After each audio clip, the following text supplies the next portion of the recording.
తాత అనే ట్యాగ్ ఉండడం వల్ల తీసుకోలే అంటారా లేక డైరెక్ట్ మీ వేషధారణ చూసి తీసుకోలే అంటారా? అంటే ఈయన వాళ్ళు గజల కాపరి ఊళ్ళెక్కడ వచ్చిండుగా, ఊరు నుంచి వచ్చిండుగా. మరి మీరు పెట్టింది కూడా సామాన్యులకే కదా అగ్ని పరీక్ష. ఊళ్ళెక్కడ వచ్చిన ఆయన మా కంటికి నజరు కొడతలేడు.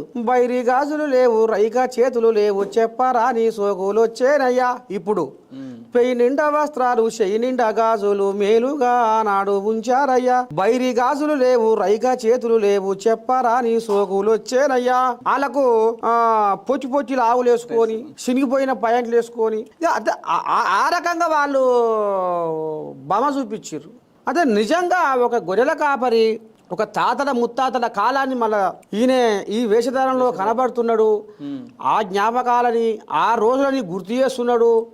నిజంగా నర్సయ్య తాతను చూస్తుంటే మా తాతను చూసినట్టు, మా ముత్తాతను చూసినట్టు, మా అయ్యను చూసినట్టు అవుతుంది అనేదేమో లోకం అంటారు. వాళ్ళకేమో నా దగ్గర ఆసన కొట్టి వాళ్ళ కంటికి నేను నజర కొట్టాలి.